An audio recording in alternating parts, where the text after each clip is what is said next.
मोनिका नई नई शादी करके अपने घर आई थी। मोनिका जितनी रोमांटिक थी, उसका पति अजय उतना ही अनरोमांटिक था।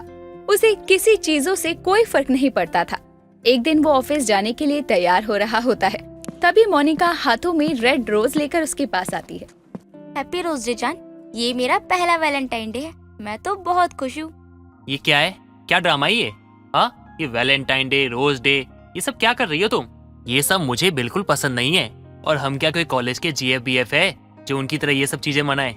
आप कितने रूड हो। शादी के बाद हमारा पहला वैलेंटाइन डे है और एक आप हो कि ऐसे बात कर रहे हो। हाँ, क्योंकि मुझे ये सब बिल्कुल पसंद नहीं है। मुझे कोई दिलचस्पी नहीं है इन चीजों में। लेकिन मुझे ये सारे दिन बहुत पसंद है। मैंने सोचा था कि शादी के बाद अपने पति के साथ मिलकर ये सारे दिन मनाऊंगी, लेकिन आपने तो मेरे सारे अरमानों पर ही पानी फेर दिया। देखो, आज मैं तुम्हें साफ साफ बता देता हूँ कि मुझे ये सब ड्रामे ना बिल्कुल नहीं पसंद है, तो इसे मत करना। क्योंकि मुझसे ना ये सब नहीं होता है। मैं बहुत सिंपल हूँ। ये फिल्मों वालों की तरह ना मुझे जीना नहीं आता। लेकिन अजय जी, ये सारे दिन तो बहुत प्यारे वाले दिन होते हैं। इन सब दिनों को मनाकर दो लोग पास पास आते हैं, उनका रिश्ता और मजबूत होता है। आपको इससे परेशानी क्या है? आपके दिल में मेरे लिए कोई फीलिंग नहीं है क्या? यार, ऐसी बात नहीं है। अब क्या प्यार को साबित करने के लिए मुझे ये सब ड्रामे करने पड़ेंगे? मैंने ऐसा तो नहीं कहा, लेकिन मुझे ये सारे दिन मनाने हैं बस। सॉरी, मैं इसमें ना कुछ नहीं कर सकता हूँ। अजय इतना कहकर अपने ऑफिस के लिए निकल जाता है और मोनिका उसकी बातों को सोचकर उदास होकर बैठ जाती है। तभी उसकी सास कावेरी वहाँ आती है। क्या बात है? मेरी चांद जैसी बहू का चेहरा क्यों उतरा हुआ है? कुछ नहीं माँ जी, बस ऐसे ही थोड़ी तबीयत ठीक नहीं है।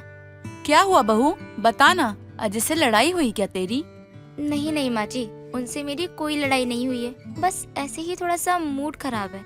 तू मुझे पागल समझ रही है क्या बहू? ये गुलाब जमीन पर किसने फेंका? जल्दी बताओ। माँ जी, वो मुझसे ही गलती से गिर गया था, किसी ने फेंका नहीं है। ठीक है बहू, तुझे नहीं बताना है तो मत बता। मैं अपने बेटे अजय से ही पूछ लूंगी। हे भगवान, अगर माँ जी को इन्होंने कुछ बोल दिया तो वो तो मेरे पीछे ही पड़ जाएंगे। वो सोचेंगे मैंने माँ जी को चुगली करी है। मुझे माँ जी को रोकना चाहिए। अरे माँ जी रुकिए, मैं बताती हूँ, लेकिन आप अपने बेटे को मत बताना, वरना वो मुझे गलत समझेंगे। मैं किसी से कुछ नहीं बोलूंगी, लेकिन मुझे सच जानना है, क्योंकि मैं नहीं चाहती हूँ कि मेरे बेटे बहू के बीच में रिश्ता खराब हो। माँ जी, आपने ना एकदम सही बोला। मैं आपके बेटे से बहुत परेशान हूँ। वो तो बिल्कुल भी रोमांटिक ही नहीं है। वो तो मेरे साथ वैलेंटाइन डे मनाने से भी इनकार कर रहे हैं। बोल रहे हैं कि मुझे ये सब दिन पसंद नहीं है। वो ऐसे कैसे कर सकते हैं माँ जी? बहू, वो अनरोमांटिक नहीं है, बस अपने ऑफिस के काम के चक्कर में उसका ध्यान कहीं और जाता है। तुम्हारे ससुर जी के जाने के बाद उसी ने पूरा घर संभाल रखा है। जी माँ जी, वो तो मैं जानती ही हूँ, लेकिन काम का मतलब ये थोड़ी ना होता है कि वो अपने आसपास के लोगों को भूल ही जाए, उनके बारे में सोचे ही ना। बहू, अगर उसे पसंद नहीं है वैलेंटाइन डे और तुझे पसंद है तो कोई परेशानी नहीं है। अगर वो साथ वैलेंटाइन डे नहीं मना रहा है तो तू उसके साथ मना ले, लेकिन ये उम्मीद मत रखियो कि वैसा ही करेगा वो जैसा तू करे उसके लिए। माँ जी, मैं कुछ समझी नहीं, आप कहना क्या चाहती हैं? मेरे कहने का मतलब है कि जो चीज प्यार से जीती जा सकती है, उसके लिए उदास बैठकर या दुखी होकर क्यों बैठना? बाकी तो तू खुद समझदार है। कावेरी इतना कहकर अपने कमरे में चली जाती है, जिसके बाद मोनिका अपने आप से बोलती है। माँ जी सही कह रही हैं, मुझे इतना सोचना नहीं चाहिए। अगर उनको वैलेंटाइन डे में इंटरेस्ट नहीं है तो वो मेरे लिए कुछ नहीं करेंगे, कोई बात नहीं। लेकिन मुझे तो है, तो मैं उनके लिए सब कुछ कर सकती हूँ। प्यार से हर चीज को जीता जा सकता है। मोनिका इतना कहकर कमरे से बाहर जाती है और अपनी सास को बताकर सीधा मार्केट के लिए निकल जाती है और अजय के लिए बहुत सारे गिफ्ट्स लाकर अलमारी में छुपा कर रख देती है। कुछ देर के बाद अजय ऑफिस से घर आता है और मोनिका को रसोई में खाना बनाते देखकर उसके पास जाता है। सॉरी, सुबह सुबह तुम्हारे साथ ना मैंने बहुत बुरा बर्ताव किया। मुझे ऐसा नहीं करना चाहिए था। कोई बात नहीं, आप इतना मत सोचिए, आप मेरे पति हैं। अगर आप मुझसे नहीं बोलोगे तो किससे बोलोगे? अरे यार, वो ना बस थोड़ा सा ऑफिस को लेके ना मूड खराब हो चुका था, जिसके चक्कर में सारा गुस्सा तुम पे निकल गया। अरे मैंने कहा ना आपसे, इतना मत सोचिए, ये सब तो चलता रहता है। देखो, मैं तुमसे सॉरी कह रहा हूँ, लेकिन इसका मतलब ये नहीं है कि वैलेंटाइन डे मनाने जा रहा हूँ मैं तुम्हारे साथ। अरे ये सब बच्चों वाले काम मुझसे नहीं होते। ऐसे कैसे नहीं मानेंगी? मैं तो अपना पहला वैलेंटाइन डे आपके साथ ही मनाऊंगी, फिर अंजाम जो कुछ भी हो। क्या हुआ? किस सोच में डूबी हो तुम? बताओ, क्या सोच रही हो? मैं तो यही सोच रही थी कि आप जो भी कह रहे हो ना सही कह रहे हो। ये वैलेंटाइन डे बेकार है, हम बच्चे थोड़ी ना है। अरे वाह, तुम्हारे तो तेवर बदले हुए हैं। कुछ ही देर में इतने बदलाव कैसे आ गए? मुझे तो लगता है दाल में कुछ काला है। लोग सच कहते हैं कि आजकल भलाई का जमाना ही नहीं है। अभी जब तक मैं आपकी बात नहीं मान रही थी तो आपको परेशानी थी, अब जब मैं आपकी बात मान रही हूँ तो भी आपको परेशानी है। नहीं नहीं, मुझे क्या परेशानी होगी? मुझे कोई परेशानी नहीं है। मुझे तो अच्छा लगा कि तुमने मेरी बात बहुत जल्दी मान ली। और हाँ, हमेशा ऐसे ही रहना। जी मेरे पति देव जी। अजय मोनिका की बातों को सुनकर हंसते हुए अपने कमरे में चला जाता है। दिन बीतते हैं और मोनिका बीतते दिनों के साथ वैलेंटाइन डे मनाने की पूरी तैयारी कर लेती है। वहीं दूसरी तरफ मोनिका के बदले रूप को देखकर अजय को लगता है कि मोनिका वैलेंटाइन डे मनाने की जिद को छोड़ चुकी है, लेकिन सच कुछ और ही था। और अजय को दोस्त की बर्थडे पार्टी बोलकर वो अपने साथ एक अच्छे से रेस्टोरेंट में लेकर जाती है, जो कि काफी अच्छे से सजा हुआ था और उन दोनों के सिवा वहाँ कोई नहीं था। जिस पर अजय बोलता है, मोनिका, मुझे लगता है हम जल्दी आ गए, या फिर हो सकता है देर हो गई हो हमें। यहाँ तो कोई नहीं दिखाई दे रहा। कहाँ है तुम्हारे सारे दोस्त? यहाँ आपके और मेरे सिवा कोई नहीं है और नहीं होगा। मैं यहाँ आपको अपने साथ वैलेंटाइन डे मनाने के लिए लाई हूँ। मैंने कहा था ना कि मेरा पहला वैलेंटाइन डे आपके साथ ही मना कर रहूंगी मैं। हद है यार, मुझे लगा तुम्हारे दिमाग से ये वैलेंटाइन डे का भूत उतर चुका होगा, लेकिन नहीं, तुम तो बहुत तेज निकली। अरे मुझे तुम्हारी ये हरकत ना बिल्कुल भी पसंद नहीं आई है। तुमने मुझसे झूठ बोलकर सही नहीं किया। मैं जा रहा हूँ यहाँ से। बच्चों वाली हरकतें आप कर रहे हो या मैं कर रही हूँ? आपको वैलेंटाइन डे से प्रॉब्लम क्या है? इतना प्यारा दिन होता है, हमारी नई नई शादी हुई है। अगर इस दिन हम थोड़ा टाइम अकेले बिता लेंगे तो क्या बुरा हो जाएगा? बुरा कुछ नहीं है, बस मुझे ये सब अच्छा नहीं लगता। मैं जानती हूँ और मैंने ये बात मान भी ली। मैंने आपको मेरे लिए कुछ भी करने को नहीं कहा, लेकिन अब जब सब कुछ मैंने किया है तो भी आप मेरा साथ क्यों नहीं दे सकते हो? अपने इस घमंड में आप ये भूल गए हो कि इस दिन हमारी सगाई भी हुई थी। मैंने दोनों चीजें ध्यान में रखकर इतनी तैयारियां की हैं, लेकिन जब आपको किसी चीज की कदर ही नहीं है तो आप जा सकते हो। Sorry sorry sorry sorry sorry, मैं सच में बहुत बुरा पति हूँ। पता नहीं क्या क्या सोचता रहता हूँ मैं भी आजकल। मुझे तुम्हारे साथ ऐसा नहीं करना चाहिए था, माफ कर दो मुझे। देखो, मुझे आपका सॉरी नहीं चाहिए, बल्कि आपके साथ इस दिन को यादगार बनाना है, खास बनाना है। क्या आप इसमें मेरा साथ नहीं दोगे? अगर तुम्हें खुशी मिलती है ना इससे, तो मैं तुम्हारा साथ जरूर दूंगा। मैं सच में दिल से सॉरी कहता हूँ तुम्हें। एक पति होने के नाते मुझे तुम्हारी फीलिंग्स को समझना चाहिए था, उसकी कदर करनी चाहिए थी। मैं तुमसे वादा करता हूँ, आगे से हम हर वैलेंटाइन डे ना एक साथ मनाएंगे, वो भी खुश होके। मोनिका अजय की बात सुनकर खुश हो जाती है, जिसके बाद दोनों एक साथ काफी अच्छा समय बिताते हैं। और अजय अपने वादे के अनुसार हर साल मोनिका के साथ वैलेंटाइन डे मनाता है। दोबारा दोनों के बीच में वैलेंटाइन डे को लेकर कभी बहसबाजी नहीं होती। सुबह के समय सुरेखा आराम से अपने घर के हॉल में बैठी चाय पी रही होती है। तभी उसकी बहू संजू अपने हाथों में तिल्ली बम लेकर आती है और उसे जलाकर चुपके से अपनी सास के बगल में फेंककर वहां से भाग जाती है, जिसकी आवाज से डरकर वो चाय समेत सोफे से नीचे गिर पड़ती है। तभी वो गुस्से में अपनी बहू संजू को आवाज देकर बुलाती है। सत्यानाश हो तेरा बहू, क्यों इस बुढ़िया के पीछे पड़ी रहती है? माँ जी, अब मैंने क्या किया? मैं तो यहाँ थी ही नहीं, फिर भी आप मुझे ही सुना रही हैं। क्या किया है मैंने? मेरे सामने ये भोला बनने की जरूरत नहीं है, मैं तेरी रग रग से वाकिफ हूँ। ये तिल्ली बम तूने ही फेंका है मुझ पे। माँ जी, आपको कोई गलत फहमी हो रही है। भला मैं आप पर बम क्यों फोड़ूंगी? आप तो मेरी सासू माँ हैं। ये नौटंकी मेरे सामने मत कर समझी, ये तेरा ही काम है। जब भी दिवाली पास आती है तेरा यही नाटक शुरू हो जाता है। कितनी बार कहा है तुझसे कि अपनी ये बच्चों वाली आदत छोड़ दे, अच्छा नहीं लगता, लेकिन तूने कसम खा रखी है कि तुझे मेरी बात नहीं सुननी। सुरेखा अपनी बहू संजू को उसकी तिल्ली बम जलाने वाली हरकतों को लेकर सुना ही रही थी कि तभी उसके पास उसका बेटा रोहित और बेटी कविता आते हैं। और रोहित अपनी माँ सुरेखा को जमीन पर बैठा देखकर उसके पास जाता है और उन्हें सोफे पर बैठाते हुए कहता है, माँ, आप जमीन पर क्यों बैठी हुई थी? क्या हुआ? बेटा तू ये अपनी बीवी से पूछ, जिसकी दिवाली 2 हफ्ते पहले ही शुरू हो गई है। इसने मेरे ऊपर तिल्ली बम जलाकर फेंका है। उसी की आवाज से मैं डरकर सोफे से नीचे गिर गई। माँ, आप भी ना, तिल्ली बम की आवाज से कौन डरता है? आपने तो हमारी नाक ही कटवा दी। देख बेटा, जब अपनी खुद की बेटी मेरा दर्द नहीं समझ रही, मेरा मजाक उड़ा रही है, तो बहू तो फिर भी पराए घर से आई है। अगर वो नहीं समझ रही तो क्या ही बुरा कर रही है। माँ, अब आपको इतना इमोशनल होने की कोई जरूरत नहीं है। आपने भाभी को बम फेंकते हुए देखा है क्या? हो सकता है दिवाली का टाइम है, पास में ही किसी बच्चे ने फेंक दिया हो बाहर से। देखिए सब लोग, घर का दरवाजा खुला हुआ है। देखा बेटा, इसे यकीन ही नहीं है मेरी बातों पर। देखा नहीं है तो क्या हुआ, मुझे पता है ये कारनामा इसके सिवा कोई और नहीं कर सकता। ये इसका ही है हर बार का। लेकिन माँ, वो बस करो कविता, माँ से जुबान लड़ाने की जरूरत नहीं है। और तुम ये सब करके बुत बन के क्या खड़ी हो? माँ से एक बार माफी भी नहीं मांग रही हो। ये तुमने ही किया है, क्योंकि तिल्ली बम का शौक पूरे घर में तुम्हें ही है। लेकिन रोहित जी, मैंने नहीं फेंका माँ जी के ऊपर बम। अच्छा तो फिर खाओ मेरी कसम कि तुमने ये बम नहीं फेंका माँ के ऊपर। सॉरी माँ जी, बम मैंने ही फेंका था, लेकिन इससे किसी को नुकसान नहीं होता, ना ही आप चलेंगी। मैं तो बस दिवाली का टाइम था इसलिए थोड़ा सा छेड़ रही थी, बाकी बम फटने वाला नहीं है। मुझे भी पता है, लेकिन ये बहुत गलत बात है। इस तरह से अपनों से बड़ों के साथ ऐसा मजाक करना ठीक नहीं है।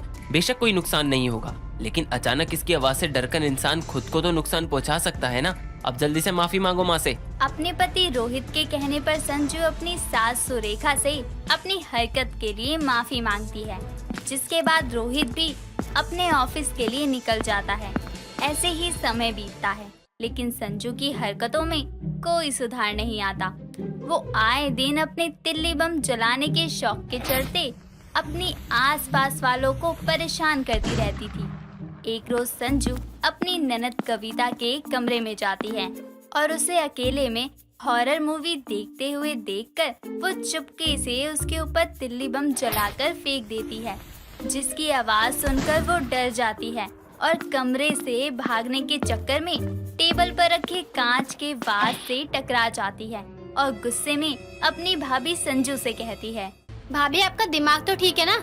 ये क्या किया आपने? जब देखो हाथ में तिल्ली बम लेकर घूमती रहती हो। लोगों का जीना हराम करने के सिवा आपके पास और कोई काम नहीं है क्या? माफ कीजिए नैना जी, लेकिन क्या करूं, आपको इतने प्यार से डरावनी मूवी देखकर मुझसे रहा नहीं जा रहा था, तो आपके साथ थोड़ा सा मजाक कर दिया। भाभी, ये कोई मजाक करने का तरीका होता है क्या? किसी दिन आपके मजाक करने के चक्कर में और आपके इस तिल्ली बम के चक्कर में तो किसी की जान चली जाएगी या वो बेचारा अपाहिज हो जाएगा। कविता अपनी भाभी को सुना ही रही होती है कि तभी उसकी माँ सुरेखा और भाई रोहित भी वहाँ आ जाते हैं और उसे जमीन पर बैठा देखकर उस पर जोर जोर से हंसने लगते हैं, जिस पर कविता गुस्से में कहती है, आप लोग ऐसे खड़े रहकर हंसते रहेंगे क्या या मुझे उठाएंगे भी? भाभी के तिल्ली बम के चक्कर ने तो सबकी जान ही ले रखी है और कुछ नहीं। क्यों, हम क्यों उठाएं? उस दिन तो तू बड़ी तरफदारी कर रही थी ना अपनी भाभी की, आज क्यों बुराई कर रही है? उस दिन तुझे हंसी आ रही थी, आज हम खुश हो रहे हैं। बस करिए माँ, मिल गया उसको भी प्रसाद आपके ऊपर हंसने का। और तुम अपना ये बम जलाने का शौक छोड़ोगी कि नहीं? मैंने दिन में भी तुम्हें समझाया था ना। रोहित जी, आपने तो मुझे खुद से बड़े से मजाक करने के लिए मना किया था ना, लेकिन नैनन जी तो मुझसे छोटी है, उनके साथ तो मैं हंसी मजाक कर ही सकती हूँ। तुम्हारा कुछ नहीं हो सकता। चलो सब अब यहाँ से, कविता को आराम करने दो। हाँ चलिए रोहित जी, वैसे भी नैनन जी को आराम की जरूरत है। भाभी, आपको ज्यादा खुश होने की जरूरत नहीं है। आपको तो मैं देख लूंगी बाद में। अब आपका ही नंबर है। मैंने उस दिन आपका साथ दिया और आपने ये किया मेरे साथ। सॉरी नैनन जी, मैं तो मजाक कर रही थी, आपने तो दिल पर लगा ली मेरी बात। कुछ समय बाद सभी लोग वहाँ से चले जाते हैं। ऐसे ही समय बीतता है। तभी एक रोज सुरेखा अपनी बेटी कविता और अपनी बहू संजू के साथ हॉल में बैठी बातें कर रही होती हैं कि तभी पड़ोसन कलावती उनके घर आती है, जिसे देखकर मंजू अपने मन में कहती है, ये मोटी आंटी मेरे घर में क्या कर रही है? इन्हें देखते ही मेरा खून जलने लगता है। पहले मेरी सास से लड़ाई करती है, फिर मेरी ही सास के पास मदद मांगने भी चली आती है। इनको तो आज मजा चखाना पड़ेगा, बाकी दोबारा ये मेरी सास से पंगा ना ले सके। पहले 1000 बार सोचे। बहुत शौक है ना इनको दूसरों पर चिल्लाने का, आज पूरे मोहल्ले में चिल्लाती नजर आएंगी। संजू इतना सोचकर चाय लाने के बहाने वहाँ से चली जाती है और अपने कमरे में जाकर तिल्ली बम की लड़ियाँ लाकर सबकी नजरों से बचते हुए चुपके से कलावती के पल्लू में बांधकर जला देती है। जिसके बाद जैसे जैसे एक एक तिल्ली बम जलता, वो जोर जोर से चिल्लाते हुए उछलने लगती और उसकी आवाज सुनकर पूरा मोहल्ला सुरेखा के घर के सामने इकट्ठा हो जाता है और कलावती को ऐसे उछलता हुआ देखकर सभी लोग जोर जोर से उस पर हंसने लगते हैं और बम की आखिरी तिल्ली के जलने पर वो खुद ही जमीन पर बैठ जाती है और सर पकड़कर कहती है, हाय दैया, इस तिल्ली बम ने तो वो मेरी जान ही ले ली। सुरेखा, तेरी बहू तो बिल्कुल ही पागल है। हाय रे, आज तक केवल सुना था कि सुरेखा की बहू तिल्ली बम जलाने वाली है, लेकिन आज तो देख भी लिया। अब तो मैं कभी सपने में भी तेरे घर ना घुसूं। अपनी इस पागल बहू को तू ही झेल। हाँ, उसने पूरे मोहल्ले में मेरा मजाक बना दिया। हाँ, लेकिन उसके ऐसा करने से भी कुछ नहीं हुआ। जिसको नहीं भी पता था ना कि तेरी बहू तिल्ली बम जलाने वाली है, आज तो उसे भी पता चल गया। कलावती तू गुस्सा मत हो, मेरी बहू तो पागल ही है, लेकिन तू तो समझदार है ना, इतनी छोटी सी बात का बुरा मत मान। हाय, तुझे छोटी सी बात लगती है? अरे तेरे मजाक के चलते तेरी बहू ने मेरी कमर तोड़ दी। पता नहीं कौन से जंगल से तू अपने बहू को पकड़ कर लाई है। बहू वाले तो इसके कोई लक्षण ही नहीं है। हाँ? कलावती इतना कहकर सभी पड़ोसियों को लेकर वहाँ से चली जाती है। अपनी बहू की तिल्ली बम जलाने वाली आदत के चलते अपने घर में इतना बड़ा तमाशा देखकर सुरेखा का सर घूमने लगता है और वो अपना सर पकड़कर हॉल में बैठ जाती है। ये नहीं सुधरने वाली, चाहे कितना भी समझा लो, इसका कुछ नहीं हो सकता। हे भगवान, हमारे ही नसीब में लिखी थी ये तिल्ली बम जलाने वाली बहू। हर्ष एक बहुत ही अमीर आदमी था। उसके पास ना तो पैसे की कमी थी और ना ही ऐशो आराम की। ऐसे ही एक रोज हर्ष के ऑफिस का मैनेजर अंश उससे कहता है, सर, हमें सभी एम्प्लॉय की सैलरी देनी है, तो आप मुझे कब तक पे कर रहे हैं जिसमें मैं सभी एम्प्लॉय को दे सकूं? हाँ अंश, सभी को देना तो है, लेकिन अभी सभी को बोल दो कि कुछ समय वेट कर ले। जी सर। सर, वो दरअसल सर मुझे एडवांस चाहिए नेक्स्ट मंथ का। लेकिन वो क्यों अंश? क्योंकि मेरे ऊपर थोड़ा कर्जा हो रखा है, इसलिए मैं सोच रहा था कि अपना कर्जा निपटा लूं। हर्ष कुछ नहीं बोलता और वहाँ से चुपचाप चला जाता है। ये देखकर अंश को कुछ समझ में नहीं आता और वो भी अपने कैबिन में चला जाता है। ऐसे ही वक्त गुजरता है और एक दिन सभी एम्प्लॉयज आपस में बातें करने लगते हैं। यार, आज 21 हो गई है, लेकिन सैलरी अभी तक नहीं आई। आई थिंक हमें खुद सर के पास जाना पड़ेगा। लेकिन यार, हम डायरेक्ट ऑनर के पास नहीं जा सकते हैं ना, क्योंकि ऑनर से पहले मैनेजर होता है, इसीलिए हमें पहले उनके पास जाना चाहिए। सही बोल रही है तू। अब क्या था, सभी एम्प्लॉय एक गुट बनाकर अंश के पास जाते हैं और अंश से कहते हैं, सर, हमें हमारी सैलरी कब मिलेगी? हम यहाँ अपना समय देते हैं, तो हम ये भी एक्सपेक्ट कर सकते हैं कि हमें हमारी सैलरी समय से मिले। हाँ बिल्कुल, और वैसे भी ये चीजें सिर्फ तुम नहीं, ऑफिस के सभी एम्प्लॉय चाहते हैं। सभी के अपने अपने खर्चे हैं और कर्जे हैं और पता नहीं क्या क्या चीजें होती हैं, लेकिन मैं कुछ नहीं कर सकता हूँ। अगर आपको इस बारे में बात करनी है तो आप सीधा हर्ष सर के पास जाइए। लेकिन सर, अगर सर ने हमें कुछ कहा तो? सैलरी किसको चाहिए? हमें। तो मैं तुम्हारी हिमायत लेकर नहीं जा सकता। हाँ, भला आप जा भी कैसे सकते हैं? सर ने आपके मुंह में पैसे जो भर दिए होंगे, तो आप हम लोगों की हिमायत कैसे लेंगे? राधा, पहले तो तुम तमीज से बात करो, और जब तुम्हें कुछ नहीं पता तो तुम ना ही बोलो तो तुम्हारे लिए ज्यादा बेटर रहेगा। और तुम सभी को क्या लगता है, मैंने तुम्हारे लिए सर से बात नहीं की। मैं सर के पास गया था, लेकिन उन्होंने कहा कि अंश सभी को बोल दो कि वेट कर लो। मैं तो खुद यहाँ काम करके फंसा हुआ हूँ, मुझे अपना लोन कंप्लीट करना है। मैंने सोचा था कि मैं इस बार अपने लोन को क्लियर कर दूंगा, लेकिन नहीं, यहाँ हमारे बॉस को अपने ऐशो आराम से ही फुर्सत नहीं है, तो हमारे बारे में क्या सोचेंगे? तो हमें क्या करना चाहिए सर? करना क्या है, तुम सभी बॉस के पास जाओ और अपनी अपनी चीजें सर के सामने रखो। अंश के कहने पर अब सभी हर्ष के कैबिन में जाते हैं। हालांकि हर्ष अपने कैबिन में अकेला नहीं था, उसके साथ उसकी गर्लफ्रेंड भी थी, लेकिन फिर भी हर्ष सभी की प्रॉब्लम्स को सुनता है और हर्ष के सामने सभी एम्प्लॉयज अपनी अपनी प्रॉब्लम्स को रखते हैं। उस वक्त हर्ष कुछ नहीं बोलता और चुप रह जाता है। ये सब हर्ष की गर्लफ्रेंड मीनाक्षी भी सुन रही थी और सभी एम्प्लॉयज को जवाब देते हुए मीनाक्षी कहती है, मैं आप सभी से माफी मांगना चाहती हूँ, क्योंकि मैं आपके और आपके बॉस के बीच में बोल रही हूँ। तो आप सभी अपने सर के पास अपनी अपनी प्रॉब्लम्स लेकर आए हैं। आप सभी ने अपनी प्रॉब्लम्स तो बता दी, लेकिन आपने अपने मैनर्स को नहीं देखा। आप सभी को ये दिख नहीं रहा था कि आपके सर यहाँ मुझसे बात कर रहे हैं, लेकिन फिर भी लिमिट्स क्रॉस कर दी आप सभी ने यहाँ आकर। मैं जान सकती हूँ क्यों? माफ करना मैडम आप भी, लेकिन सर यहाँ आपके साथ किसी बिजनेस की बात तो कर नहीं रहे होंगे। अच्छा, ये तुम्हें पता है या मुझे?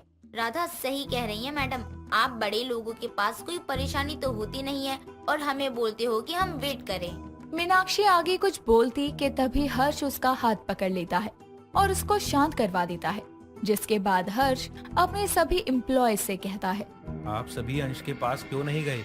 मैंने उसको कहा था कि वो आप सभी को बता दे कि कुछ समय इंतजार कर लें। सॉरी सर, बट अंश सर ने हमें बताया कि आपने उन्हें ये बात कही है, लेकिन जैसे हम आपके एम्प्लॉय हैं, वैसे ही सर भी हैं। उन्हें भी दिक्कत है और उनकी परेशानियों को ध्यान में रखते हुए ही हम आपके पास आए हैं। सर, हम अपना पूरा समय यहाँ देते हैं, साथ ही इस कंपनी के साथ लॉयल होकर काम भी कर रहे हैं, तो इसके बदले हम इतनी उम्मीद भी नहीं कर सकते कि हमें सैलरी समय पर मिले। चलो ठीक है, आज 21 है, 24 को आप सभी को आपकी सैलरी मिल जाएगी। ठीक है सर, तो 25 से ही काम शुरू होगा, उससे पहले नहीं। अरे ये क्या बोल रहे हो तुम सब? अगर काम बंद हो जाएगा तो मैं तुम सबको पैसे कहाँ से ला कर दूंगा? और इन दिनों में बहुत लॉस चल रहा है वैसे ही। वो हम नहीं जानते हैं, हमने आपको अपना फैसला बता दिया बस। इस तरह से अब सभी एम्प्लॉयज चले जाते हैं। तो वहीं अब हर्ष अपने सर पर हाथ रखकर बैठ जाता है। मेरा लोन पास नहीं हो रहा, क्या इशू आ रहा है? सॉरी सर, हम आपका लोन पास नहीं कर सकते क्योंकि आपने पहले से ही लोन ले रखा है और वो भी आप टाइम टू टाइम पे नहीं कर पा रहे हैं। अगर आप अभी अपने लोन को क्लियर कर देते हैं तो मे बी आपका लोन पास हो जाएगा। हर्ष वहाँ से चला जाता है और दूसरे अकाउंट से लोन ले लेता है। लोन पास होने में समय लग जाता है और जब तक उसको लोन नहीं मिला तब तक उसके किसी भी एम्प्लॉय ने काम नहीं किया, जिस वजह से हर्ष की कंपनी डूब गई।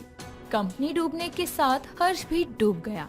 साथ ही हर्ष के ऊपर बहुत कर्ज हो गया। उसके ऊपर इतना कर्जा हो गया कि वो अपने कर्जे को चुका नहीं पा रहा था। समय पर कर्ज ना देने की वजह से हर्ष का घर, बंगला, गाड़ी सब कुछ बैंक वालों ने जब्त कर लिया। उसके पास कुछ नहीं बचा था और अगर कुछ बचा था तो वो था उसका गेस्ट हाउस।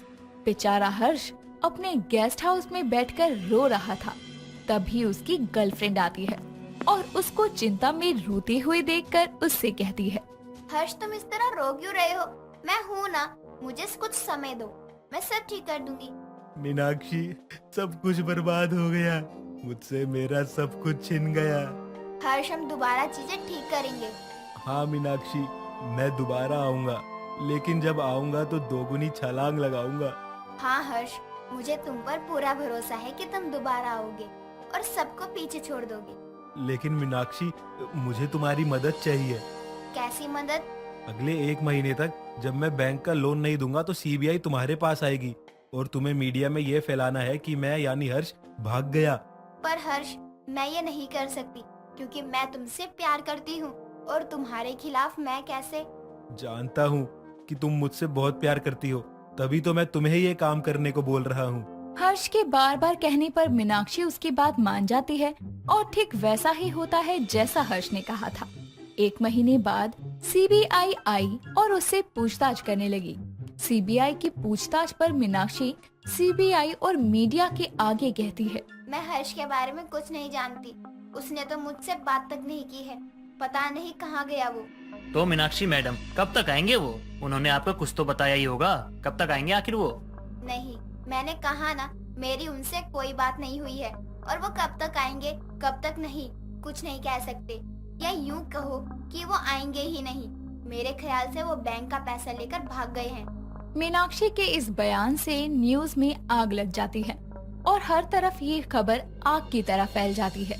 तो दोस्तों, जैसा कि आप सभी ने सुना होगा, उनकी खुद की गर्लफ्रेंड बोल रही है कि हर्ष अब शायद कभी वापस नहीं आने वाले। तो आपका क्या ख्याल है, क्या सच में हर्ष यहाँ के सबसे बड़े बिजनेसमैन बैंक के पैसे लेकर भाग गए? ऐसी ही खबर पाने के लिए बने रहे लगातार हमारे न्यूज चैनल के साथ। इस तरह अब काफी समय हो जाता है और अगले 1 साल बाद धीरे धीरे करके हर्ष के लोन को कोई अजनबी इंसान चुका रहा था। और जब हर्ष का सारा लोन चुकता हो जाता है, साथ ही हर्ष का सब कुछ उसको वापस मिल जाता है, तो हर्ष मीडिया के सामने आता है और मीडिया के सामने आकर उसने अपने स्ट्रगल के बारे में लोगों को बताया। ये सुनकर मीडिया के साथ साथ सभी लोग उससे इंस्पायर हो गए और अब हर्ष सबके दिलों पर राज करने लगा। दोस्तों, अगर आपको ये कहानी पसंद आई तो इसे लाइक करें, शेयर करें और कमेंट करके बताएं कि कहानी में आपको सबसे अच्छा क्या लगा।